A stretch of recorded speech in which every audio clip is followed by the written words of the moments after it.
চাল নিয়ে এসে এই ইটের উপরে দিয়ে দিলাম। অনেক পাখি এখন আসে আগের থেকে, জানো তো। সকাল সকাল এসে পাখিরা ওই জানলার কাছে এসে কিন্তু ডাকে, খুবই ভালো লাগে জানো তো। আর ওরা যখন খায় না তখন দেখতে খুবই সুন্দর লাগে। কথাই বলে যে অন্য কারোকে খেতে দিলে নিজের কোনোদিন খাবারের অভাব হয় না। তো আমার খাবার অভাব হবে না বলে যে আমি যে ওদেরকে খেতে দিচ্ছি সেটা ভাববে না, ভালো লাগে, মন থেকে কিন্তু খুশি লাগে, সেই জন্য ওদেরকে খেতে দেই। Hello friends, welcome back to my channel Shivani lifestyle. Good morning সবাইকে। তোমরা সবাই কেমন আছো? আশা করি তোমরা সবাই ভালো আছো, আমরাও মোটামুটিভাবে ভালো আছি। তো এখন বাজে সকাল 7:30।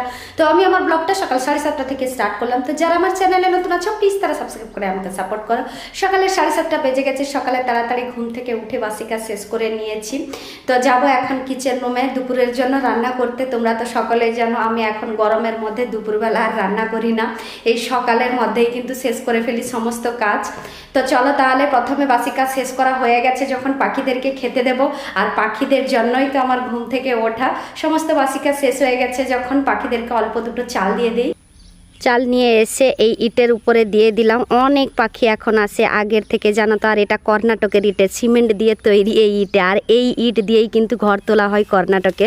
তো যাই হোক, এখন পাখি অনেকগুলো আসে, গুবাচ্চি পাখি আছে, মানে চড়ুই পাখি আছে, শালিক পাখি আছে, বক আছে, অনেক পাখি এসে কিন্তু এখানে চাল খেয়ে যায়। সকাল সকাল এসে পাখিরা ওই জানলার কাছে এসে কিন্তু ডাকে, খুবই ভালো লাগে জানো তো। আর ওরা যখন খায় না তখন দেখতে খুবই সুন্দর লাগে। তোমাদের সঙ্গে তো এর আগে অনেকবার শেয়ার করেছি। এই যে চালটা দেওয়া হয়ে গেছে, এবার পর পাখিরা এসে খেয়ে যাবে, খুবই ভালো লাগে। কথাই বলে যে অন্য কারোকে খেতে দিলে নিজের কোনোদিন খাবারের অভাব হয় না। তো আমার খাবার অভাব হবে না বলে যে আমি যে ওদেরকে খেতে দিচ্ছি সেটা ভাববে না, ভালো লাগে, মন থেকে কিন্তু খুশি লাগে, সেই জন্য ওদেরকে খেতে দেই। তো ওরাও খাবারের জন্য অপেক্ষা করে, এইটাই কিন্তু দেখতে খুবই ভালো লাগে জানো তো। সোনামা এবার কি বসবে নাকি ওখানে? এ বাবা, পড়তে বসে এবার।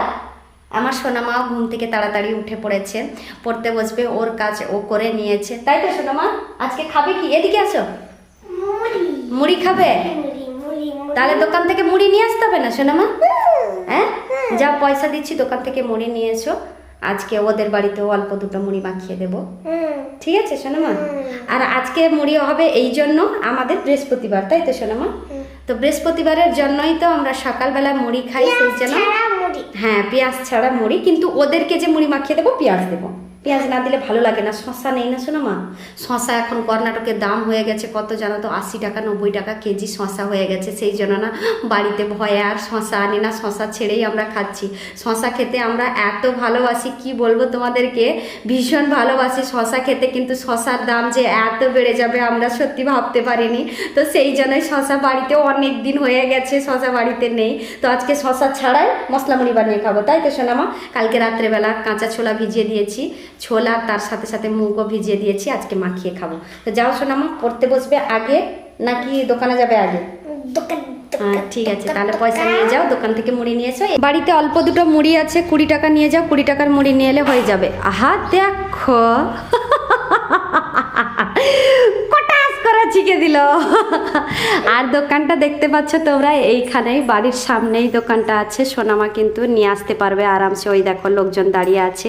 সোনামা দোকানে চলে গেছে। এ পাশে দেখো কিচেন রুমে এসে দুপুরের জন্য সবজিটাও কেটে নিয়েছি। আজকে যেহেতু বৃহস্পতিবার ননভেজ খাবো না, সেই জন্য পাকাতে তুলে টক বানাবো বলে নিরামিষে ভেন্ডি আর আলু কেটেছি। মূলো আর ওলকপি হলে কিন্তু খুবই ভালো হতো, কিন্তু বাড়িতে সবজি নেই জানো তো। মুড়ি নিয়ে এসছো? এত বড় একটা কভারের মধ্যে মুড়ি দিয়েছে, 20 টাকার মুড়ি। এত বড় একটা কভার দিয়েছে। আর কি বললো? আর কি বললো? আর কভার নিয়ে আসতে বলছিল না, আমার কভার লাগবে। কভার নিয়ে আসতে বললে আমি কি করে দেবো বলো? এই কভারগুলো আমি রাখি, যখন ওদের দোকানে যাই তখন আবার নিয়ে যাই, তার কাজে লাগে বলে। তো সেই জন্য কি ও বলেছে এত বড় একটা কভার যেই দিয়েছে, সোনামাকে বলে পাঠিয়েছে যে তোমার মাকে বলবে কভারগুলো যদি থাকে তাহলে নিয়ে আসতে। আমার কাছে কভার অল্প আছে, আর একটু জমা হোক তারপরে দেবো, ঠিক আছে সোনামা? তুমি যাও, পড়তে বসবে, যাও। আর পাশের বাড়ির বাসন দেখেছো কতগুলো আছে। কালকে অনেক কিছু জিনিস দিয়েছিল আমাদের বাড়িতে, পোলাও দিয়েছিল, সঙ্গে নারকেলের চাটনি দিয়েছিল, তারপরে বিকেলবেলা কেসরি ভাত দিয়েছিল, মানে ভাতের সঙ্গে গুড় আরও দিয়ে, নারকেল দিয়ে, ঘি আরও দিয়ে বানায়, সেটা কিন্তু আলাদা রকমের টেস্ট, কিন্তু খেতে ভীষণ ভালো লাগে। আর বাড়িতে মা মেয়ে তো দুজনেই আছি, কালকে আর আমাকে রান্না করতে হয়নি, তাই ওদের প্লেট আছে, ভাবলাম কি দেব। মশলা মুড়ি কিন্তু আমি বানালে ওরা খেতে ভীষণ ভালোবাসে, আর শুধু মশলা মুড়ি নয়, আমার হাতের যে কোনো রান্না ওরা খেতে ভালোবাসে। কারণ ওয়েস্ট বেঙ্গলের রান্না মানে গ্রামের রান্না আর এখানে কর্ণাটকের রান্না দুটোই কিন্তু খুবই আলাদা। ওরা ওদের মতো করে রান্না খেয়ে খেয়ে বোর হয়ে গেছে, তো আমার হাতের রান্নাটা ওদের কিন্তু ভীষণ ভালো লাগে। সেই জন্য যখন যেটা রান্না করি তো ওইটা দেই। কিন্তু আজকে পাকা তেঁতুলের টক বানাবো, সবজি কিছু আছে কিছু নেই, তোমাদেরকে তো দেখালাম। সেই জন্য ভাবছি যে আজকে টক দেব না, আজকে সকালবেলা যে মুড়িটা মাখাবো ওইটাই প্লেটে ভর্তি করে দেব। ওরা কিন্তু খুব খুশি হয়ে খাবে। ওদের বাড়ির বাচ্চা কিন্তু 3 জনই আছে, আর 3টে বাচ্চা কিন্তু ছোট ছোট আছে, জানো তো। ওরা মিলেমিশে খায় ওখানে, দেখতে কিন্তু খুবই ভালো লাগে।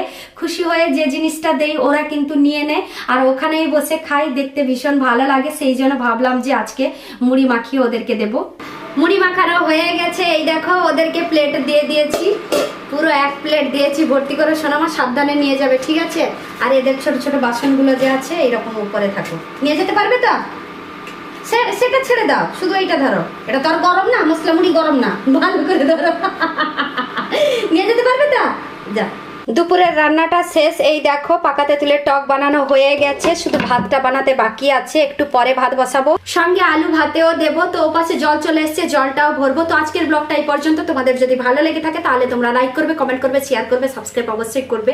যারা আমার চ্যানেলে নতুন আছো প্লিজ তারা সাবস্ক্রাইব করে আমাকে সাপোর্ট করো। সবাই ভালো থেকো, সুস্থ থেকো। আবার কালকে নতুন একটা ব্লগ নিয়ে তোমাদের সামনে চলে আসবো। বাই।